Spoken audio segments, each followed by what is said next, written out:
intentional way, but you really have to kind of steer away from making these fingers do the bulk of the work. How did you figure that out? By having that issue multiple times. Yeah, I mean, I was just, again, just blown away. It's like, okay, I've got this inner elbow pain and I'm like curling and I'm doing my tricep work and my back work and I'm wondering, okay, what's wrong with my elbows? And, I'm at that time, a young guy, I'm like, what's going on? And then it makes perfect sense. As you point out, ring finger, pinky finger are taking too much of the load near the tips of the fingers. Force myself to put the bar or the dumbbell in the meat of my hand.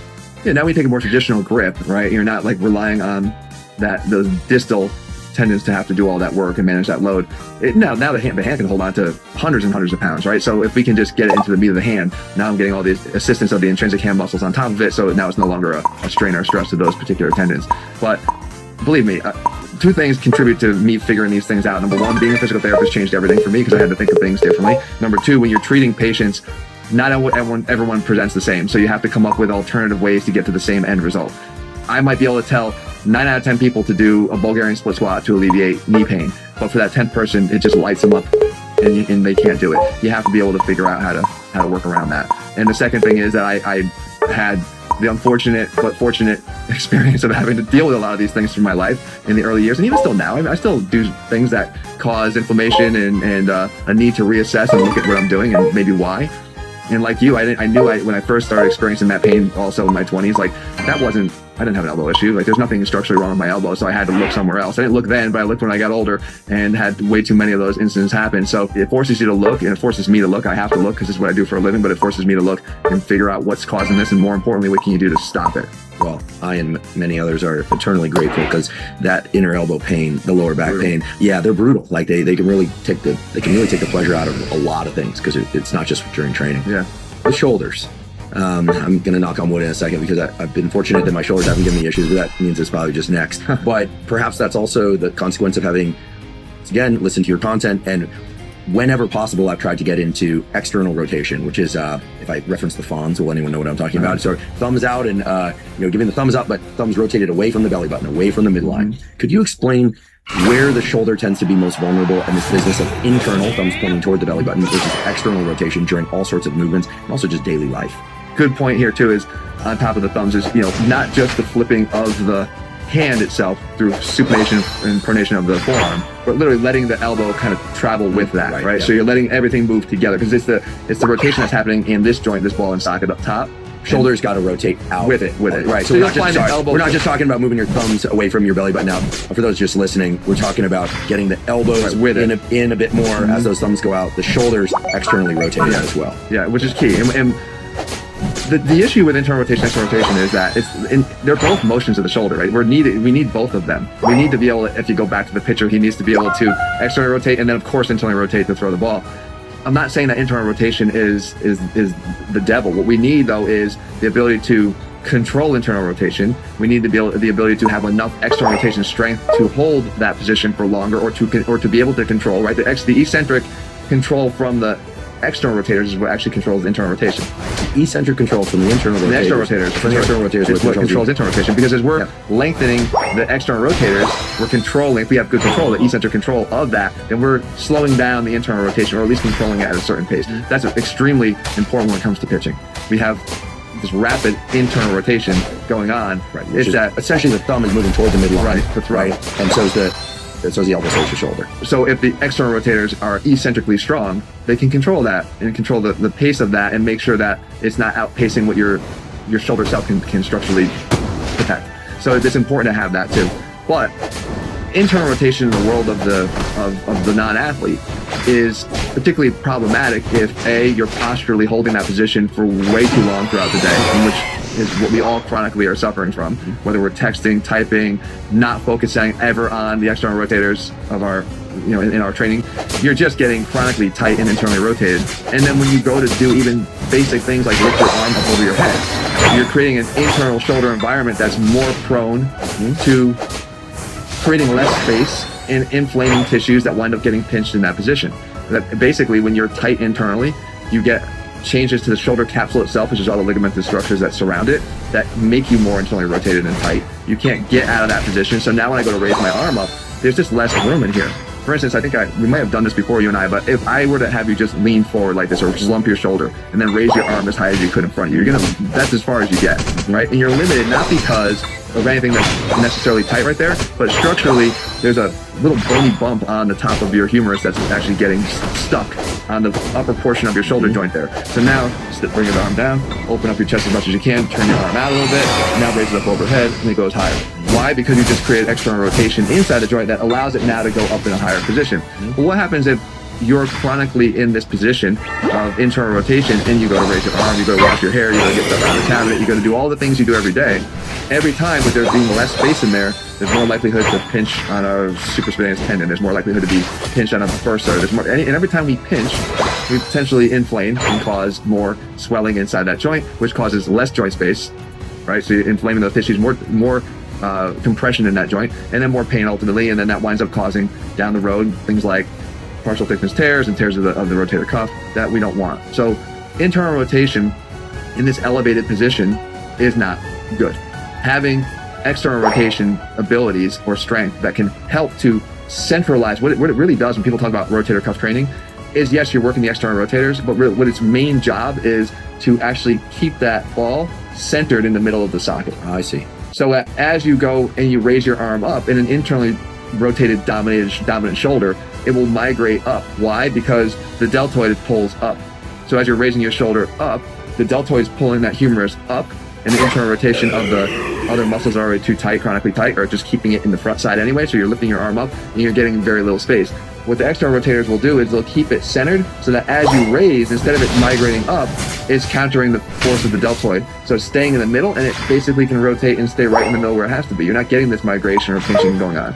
So that's the real function of the rotator cuff, is to maintain a more centralized position with less of this pinching. So you really have to focus on, when we're talking about avoiding shoulder issues, the biggest thing you can do is start training the rotator cuff, not stop training the rotator cuff. And if you're doing a lot of heavy pressing or a lot of work with exercises that tend to internally rotate your shoulders now, then you have to do even more work for the rotator cuff to try to maintain that balance. If you're doing all kinds of delt work, you're never doing it rotator cuff work, you're just creating more and more of that imbalance. So I think the biggest thing you can do is maintain mobility of the shoulder girdle itself, so the scapula being able to rotate, and then having strength of the muscles of that shoulder girdle, which are the rotator cuff. Those are the three main things you can do to keep that shoulder functioning well and staying out of this domination of internal rotation with elevation. What's your favorite external rotator exercise? My favorite is just simply attaching a band to a stable. It could be a stair, like a stair post, or it could be in the gym, just a rack, right? And you step away, you put the band in your hand. From the anchor point, you're going to step out until there's good tension on the band. If you were to let it relax, it would pull your hand towards your chest, towards your belly. You externally rotate to about back to neutral or a little bit beyond if you can. A little bit beyond your torso. Yeah, a little beyond your torso if you can. That's even better if you have that range of motion. Sometimes people don't. And when you get it there, you, again, hold it, right? You hold it for a second just so you know that you actually muscled it out there. You didn't just swing it out there. The number one thing people do here to cheat, and we talked about this, we talked about it in the gym quite a bit, your body knows how to compensate. Like, if you ever want to know what you're doing wrong, just look at yourself in the mirror and then look and see what your body's trying to do. You'll realize the compensation is the direct opposite of what it's not doing, what the job is avoiding. So when the rotator cuff is trying to externally rotate the shoulder, the way I can avoid that is just lift my elbow away from my side. I can get my hand from here to here if I raise my arm out to the side, but now I'm using my delt to do it and not the rotator cuff. Keep that elbow pinned. So you got to keep the elbow pinned to the torso. So the easiest thing to do is just put something underneath your arm, a little towel, fold the towel, put it underneath there, and then do the exercise.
Ba-da-bo.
打一波包括云南。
That's too funny, man.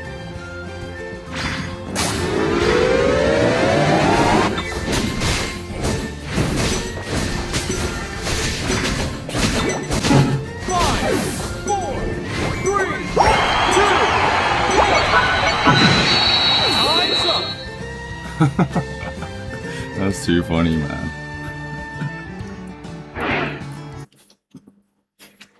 That's too funny.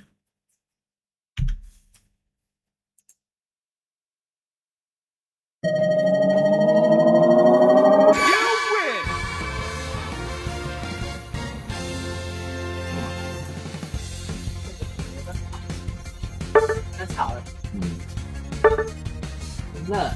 那个把窗帘拉过去。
你只吃一块，对，给你吃，你喜欢吃。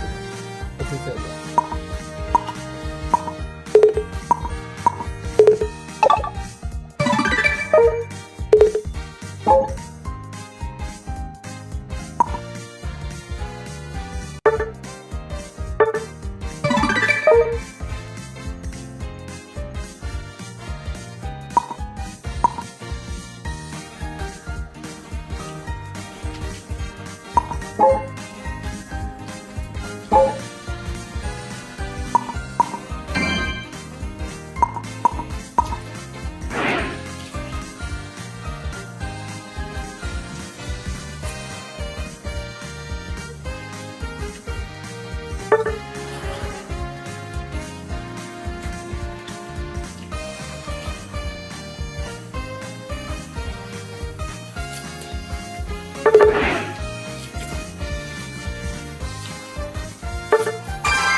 我想吹给你，忘记你在这边。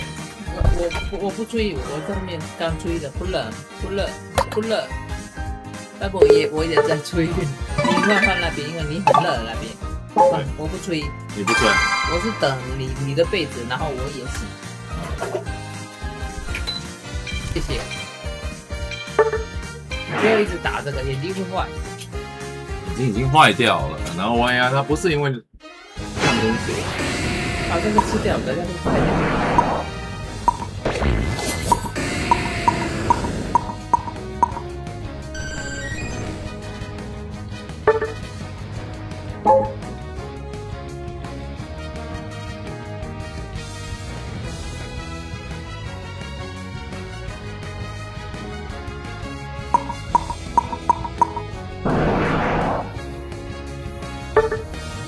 在几点？知道3:36。现在的短裤怎么这么短？奇怪，没有长的。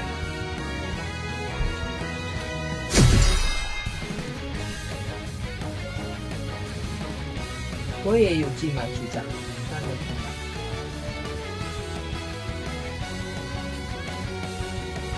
连马屁弟已经说，叫我穿袜子也有进吗？我是会肿起来。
你什么时候出去见经理？经理，这种事情好有你约他的？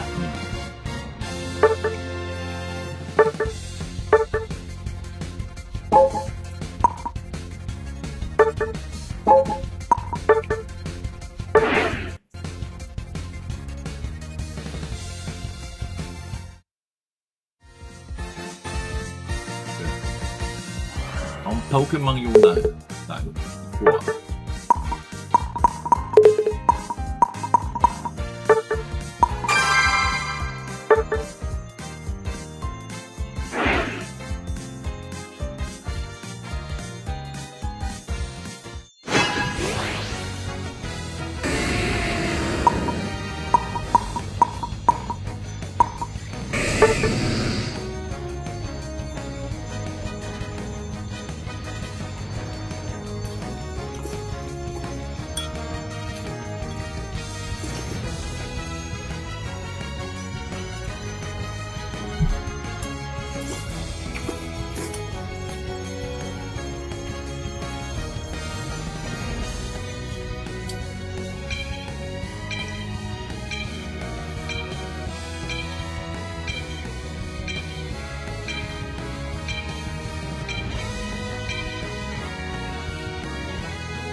那只是那个小米粉好吃吗？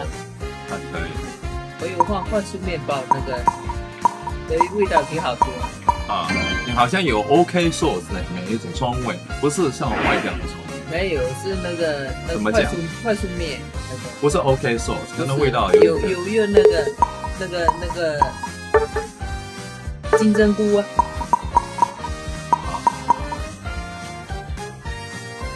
还有一点，那个高压锅100磅，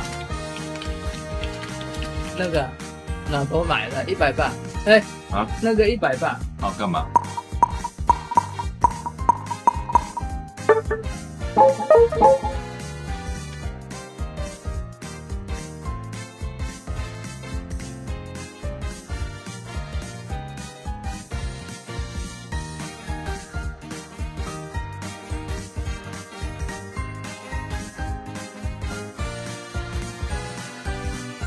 跟这个人说话 ，Hello。Hello, what's up? I've got a controller for the Switch One now. It's like the same controller I had for PC, so it feels better because essentially it's the same controller I used to use for the PC. It's just for the Switch, yeah. Yeah, that'll make the game a lot better. Yeah, it's better than Joy-Cons because with Joy-Cons it feels like I'm gonna break them because it's a third-party Joy-Con. Yeah, exactly. That's what I was saying. The controller upgrade is gonna do like God's work. It's gonna allow you to like. It is way easier to pan because obviously it's native, yeah. So it's easier to pan. Panning is very important in this game. That's what's gonna let you improve as a player, and it's gonna allow you to do a lot more. It's pretty damn hot today as well. But I was only on for It is. the what's it called? The missions. So my mission is like I have to win 3 battles. I think I've only won like 2. So far. So they're doing quick matches, but I think the quality of players. Yeah, I've only won 2 so far. So. The quick. Yeah, I mean, quick matches are mostly just bot games. It's very rare that you get actual players. I always feel they're all actual players. I think they're just bad. Well, you can use Unite API and you can search up your name. It tells you actually if it's a bot game or not. Oh, okay. Because Unite API has that whole recording in data. Yeah. They say it's like really obvious if it's a bot game because if you hide in a bush, the bots won't go in the bush unless you're burning. No, weapons, I they feel can like see I it. know what bots feel like. Sometimes in ranked, I feel like if it's a master battle, like when no one picks a lane, like I said, it's like I played. Yeah. As I can tell you from rank, there are no bot games in Really? Masters. Okay. Yeah, there's people. When I tell you people don't actually play this game, genuinely being serious with you, people do not want to play the game. They load up the game, they jump into rank, they don't actually look at their screen, they walk off to go make dinner or make a cup of tea or something, and then they come back and then they play the game. So when people are not calling lanes, that either tells you they're on mobile or they've never called a lane ever. Like generally, some people actually don't call lanes. Really? But it's like in that battle, I did like 150k damage. It's like literally it was so easy that it felt like it was a bomb game. Like it didn't feel like there was any actual real players. So it's easier than usual. It was like 5 times easier than the usual master thing. I mean, you should have seen the games yesterday. Then I was literally in the enemy home base. They didn't even get to leave the spawn. I kept the Greninja at level 4. They were real players. They weren't bots. It was just I was so over leveled. I got all my stacks so early in the game. No one could stop me. That's just how the game unfortunately is. Especially you have to remember as well when you're playing for Alligator, this Pokemon is broken, like turbo. It is broken because I was playing Garchomp. I couldn't beat anyone, but playing for Alligator, I can beat people quite easily. Garchomp is really good, but Garchomp is about doing this combo. There's a Dragon Rush and Claw combo.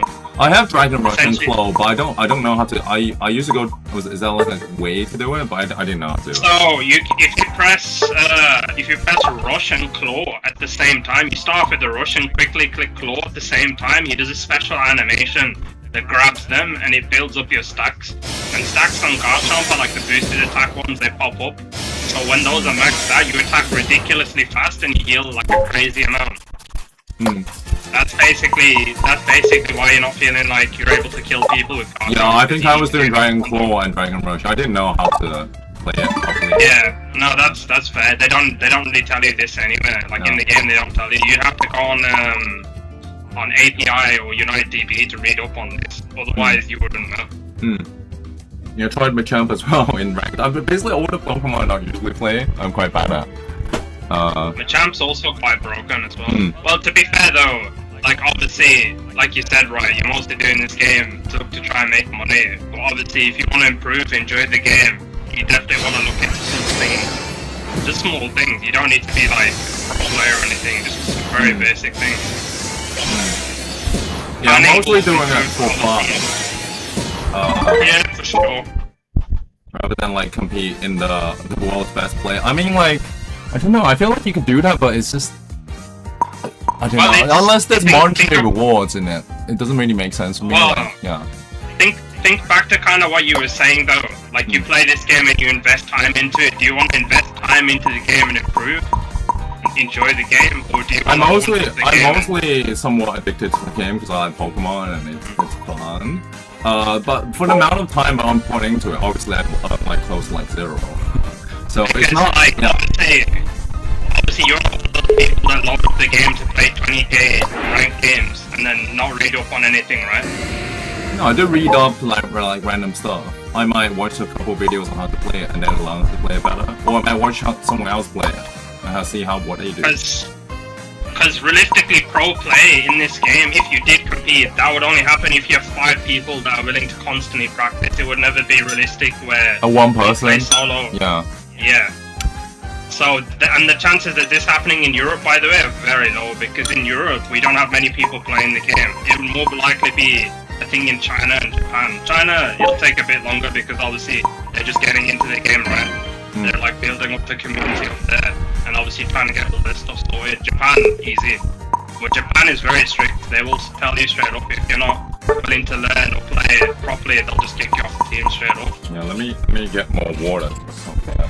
Because Japan's like the most serious region when it comes to this game. NA, they can be serious when they want to, but I don't know, it's 50-50. Europe is like, we've got very good players, they just don't put in the time and practice.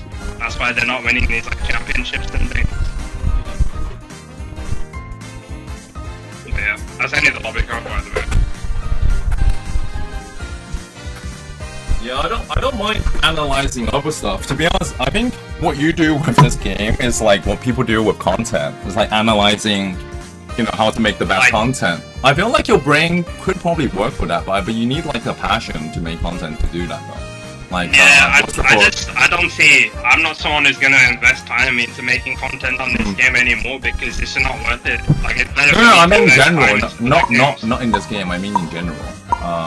Like, yeah, for sure. I mean, I do like guides and things. That's like what I've done for like a while, and then I do obviously just like general things like VOD reviews and things like that. But I think if you teach, well, you could do what you say to me here. Oh my god, I have to type it. It's Yeah, you can copy it. Oh yeah, because you're playing on the. Yeah, because I'm playing on the Switch, which makes it harder. No, I get you. What I'm saying is like play the game definitely, but definitely try and play to improve. It's not about being obviously professional or competing. It's about improving for yourself, I would say. Because that'll make the experience more enjoyable. 1, 2, it'll make you play the game less because if you're good at the game, you're gonna get to what you want fast and quick. Okay. Then it's just playing for the sake of doing missions, right? Yeah, it's mainly for the missions. With my main account, like I play maybe 30-40 games of this game a season. Get legend, don't touch the game, go do things IRL. Friends want to play here and there, play a bit with them, you know, and that's it, and go do things right. And I'm able to do that because obviously I've invested time in the game, not to play professionally, not to compete for money, not to be like, I'm going to be the biggest streamer on the game, just because I like the game, I like Pokemon, that's it. Yeah, I think it's a super niche game. I don't think it's like Fortnite. Like that, you need, it's just too hard to be like professional. I mean, you could try to do that as a professional game player. It's probably easier, yeah. Like, if you did want to make money in this game, you really, like I said, realistically, Japan and China is going to be a ticket for that. China, you got to wait a bit, like I said, they're still getting stuff set up, right? I mean, the prize money is like 50k, right? I think there's probably easier ways. I don't know if there's easier ways to make 50k. A lot more than 50k. 50k, like okay. $1 million. Okay. It's not More than I 50K, thought, because I know the Pokemon was at Pokemon. Yeah. I pressed the wrong button. What's that? Pokemon Go Prize Champions is quite low. It's only like 30k. Yeah, no, Unite has a lot more money than that. It's $1 million at least. But remember that split between 5 people, and depending on what organization you're part of, they get a part of that money too. So if your organization's like, yeah, you know, as long as you've invested money into the travel and the hotel and all that stuff, then all the money's yours. If they're investing in this stuff for you, then they're going to take a cut, right? And then you obviously have to split that between the 5 people. That's when the money is a bit on the lower side, right? I don't know. I just think if you want 1 mil, then there's more probable ways of making 1 mil than trying to become the Pokemon champion. Yeah, definitely. But it's a lot easier than people think. This game is all about time investment. Like if you're playing professionally, you put time into the game. You've got people who are dedicated, enjoying the game, willing to play. You can win these world championships. They're not as hard as people think.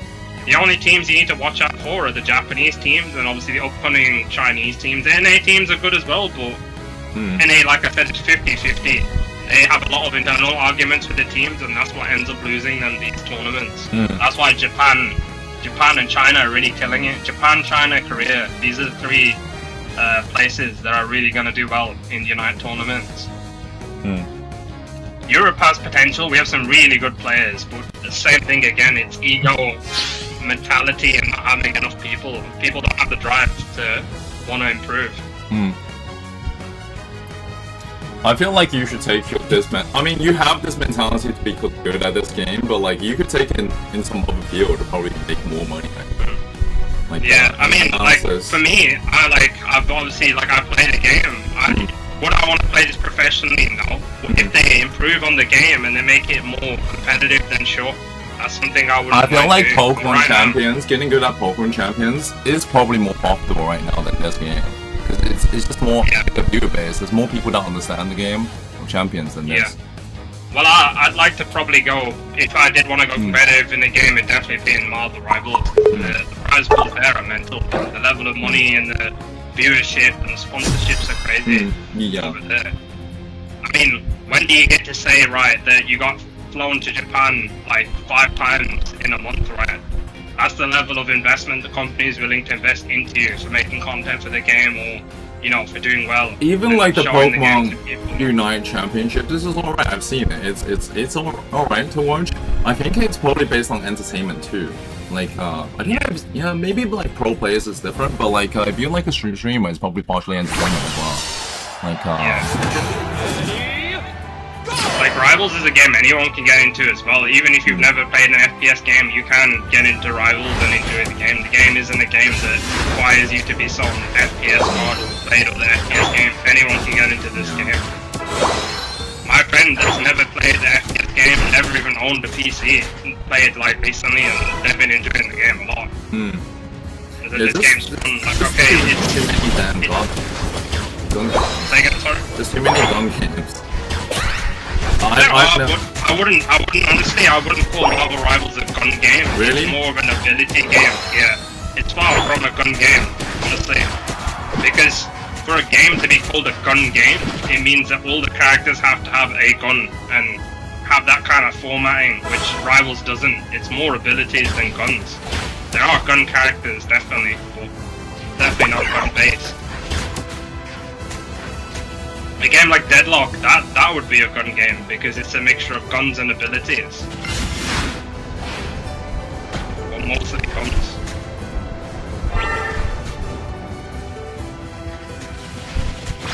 Don't know where the camera is on top right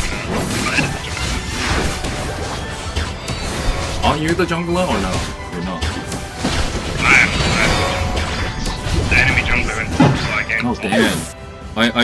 The button for the using items different from the way I set it. It's always Y. Because I've set it to stop the plus button on my emulator. So it's getting used to the new buttons. Yeah, I mean it's worth it. I mean it's gonna help you improve quite a bit actually with the controller. It'll feel a lot more nicer too. Well, in terms of lag, yeah, I think the main thing wasn't the lag, it was the control of the Joy-Cons. Yeah, definitely. I mean, that's a big limitation. As someone that came from Joy-Con since Season 0, yeah, that definitely is a massive limitation.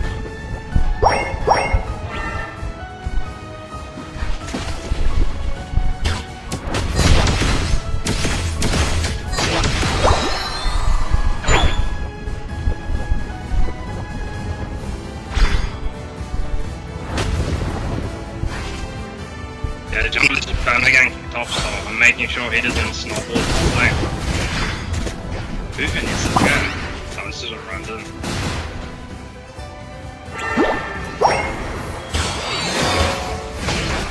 Okay, he's dead. Yeah. Just the Sulu keeps... I don't think he's very good. He keeps on running forward and dying. He's potion, so normally when you see someone with potion on a character like Desi, you probably know they're pretty good. Yeah, he's not very good. He keeps on running like fucking Lucario into the fight. He should be in the back. I mean, what's he playing? He's playing Razor Leaf, so he just makes a lot of sense why he's playing like this.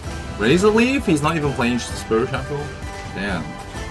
He's playing the set where you have to play behind your team and, you know, press A. And he's not really doing that at all, so... How would you see his he's moveset? Is that start? Is Plus. that all of the plus? Yeah, I see. Plus, I see the move and then press plus again. Oh damn! You recognize the. Yeah. I mean, Spirit Shackle is literally just a picture of an arrow, and then the other one. Yeah, he keeps on dying, dude.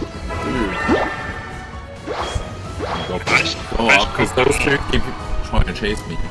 Bring Blastoise with me though. Blastoise is good. I just killed like their entire team pretty much. Yeah, beat 3 people.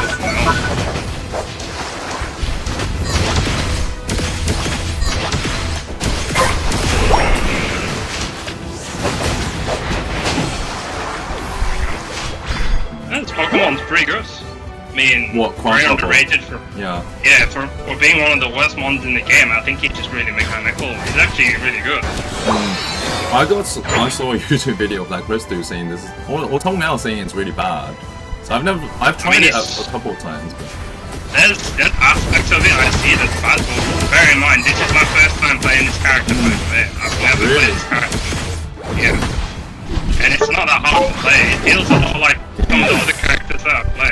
This is going to be a rough Duraludon game for you because of the absolute. I keep pressing the wrong button. I keep pressing the plus button instead because I've set the plus on item, and then it pops up the screen. I'm meant to use the eject button. Anyway, You get used to it. It's just a matter of just getting adjusted to your new, like control. software. Yeah. Yeah. Thank you. It's way better actually in terms of camera panning. Yeah, it is. I mean, being able to camera just pan in about- this game is like a blessing. Yeah, it's just seeing what's around you. Yeah, you don't essentially just blindly walk into things, which is really good in this game.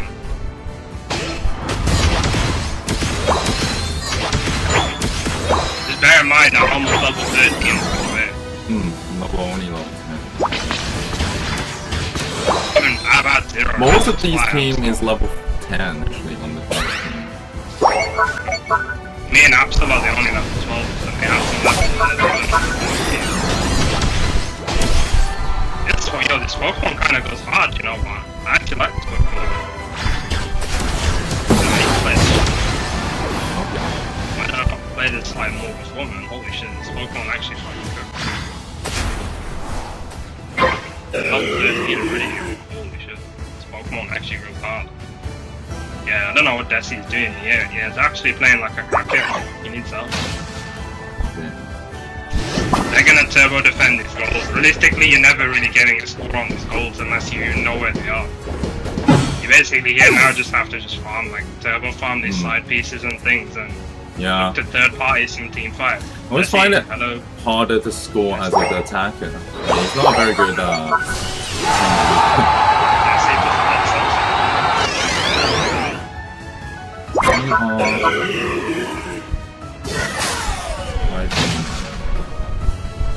Absol, why are you running away? Fight me, bro.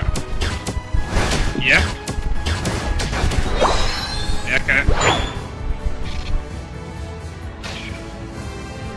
Okay, I'm level 14. This is all just because my Pokemon is very hard to kill. They like having to use every single bit of so resource. beyond me. Still beyond. In this type of game, let Dragonite engage like the multi tank. Me and Dragonite engage and you play like around us, like behind us. Yeah. And you get lots of kills. You're still going to be a target because you're playing obviously Duraludon. They can't really let you in the back, but you kind of win us the game. Yeah, I can see. You can see actually way better now. With you can see around you, whereas before. Yep. You You can pan to objectives and towards me and things to see what's happening, and then you can see like if there's a lot of people on me, you can come Yeah. to me and all this stuff. It's just information basically. Yeah. We don't really want to do this. We don't have a team here. Dinaj should just leave. Yeah, I think. He's gonna die. Well, we know where they are now. They're all on the bottom side here, so they're gonna come from the bottom. Wait, Jesse's just flipping it. Yeah, we can flip. Come. Quick. We can do this fast. Run it. Keep it across No. No. You have to press B there, by the way. If you B? press A, Okay. it attacks them. Press Yeah. B to attack the objectives. Yeah. I was trying to kill that dude. Now, full send it. If they're all disappeared and you see Razor Leaf, they're in thingy, and Duraludon just ripped like all the way, like full send it to the rip. They win the game because we get it. They can't stop us because they're too far away. We can still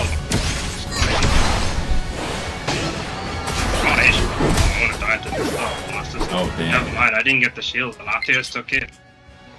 Would he take the shield? I don't know why my controller keeps on going wireless for whatever reason. It is a wireless controller, but still. I keep saying press L1.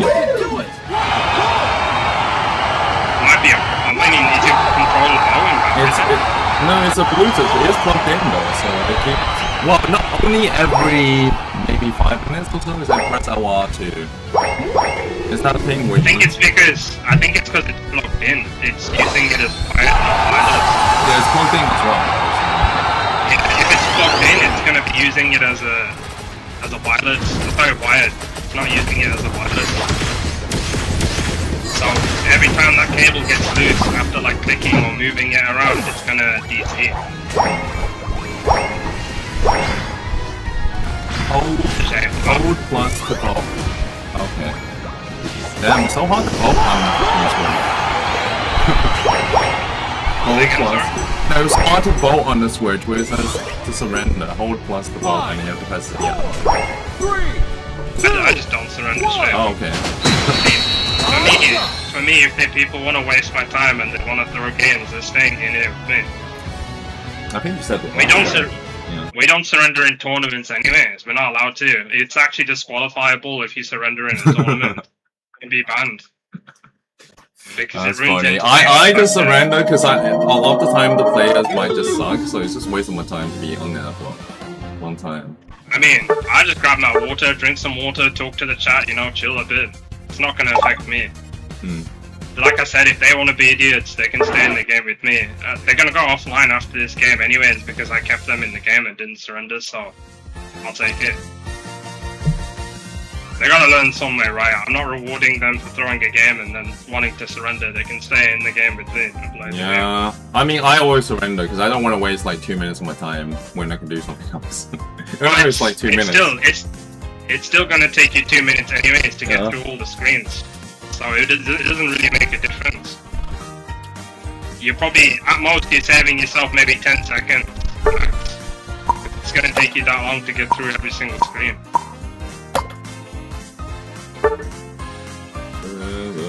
Team for prize. Also, a lot of people do that and then they queue into a game straight away, and then you know what happens? You get the same teammates again, and then they're gonna throw your game again. They're gonna queue again, you're gonna get the same teammates again. You're gonna keep getting the same teammates every single game. They might just keep on playing even if you waste their time though, so it doesn't really matter, I think.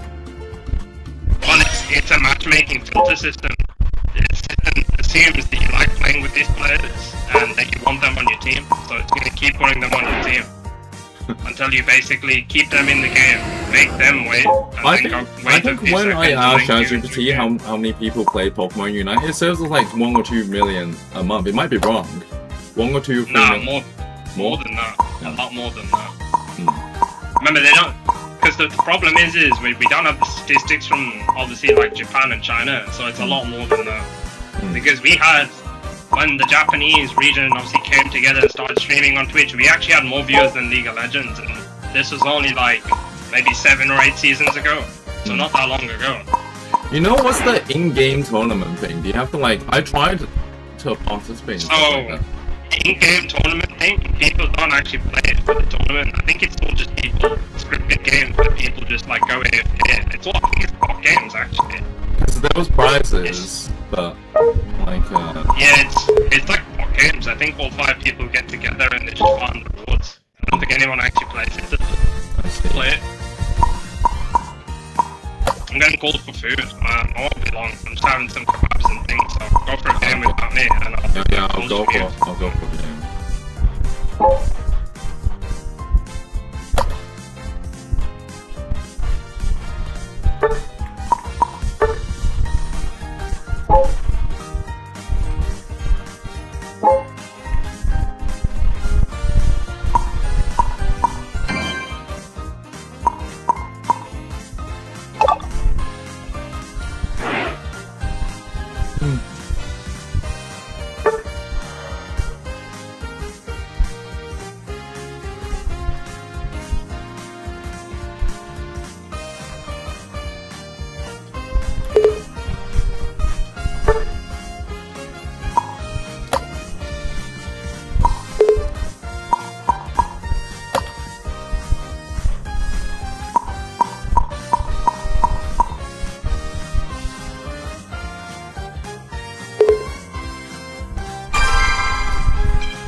If you find that your towel is dropping to the floor, obviously that because you're lifting your shoulder, your elbow away from your body, you're using the wrong muscle. Do this as a warm up. Do it at the end of the workout. How many sets? How many reps? How many times a week? There's different applications of it. You can do it before a workout. So if I'm going to press, let's say bench press, I could use this as a good warm up before I go press, almost as a neuroactivation technique to make sure those muscles are alert and firing, so I can make sure that they're working when I go to press to keep my shoulders back in a better position. And especially as I raise my arms up in an overhead press, I can make sure that they're alert, they're fired up, they're willing to contribute to keep that head.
Hello.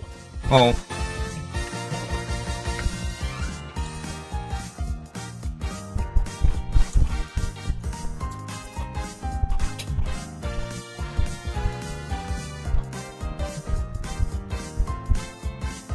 It's gone on eating, so that's why there's no wind. No worries. Hmm.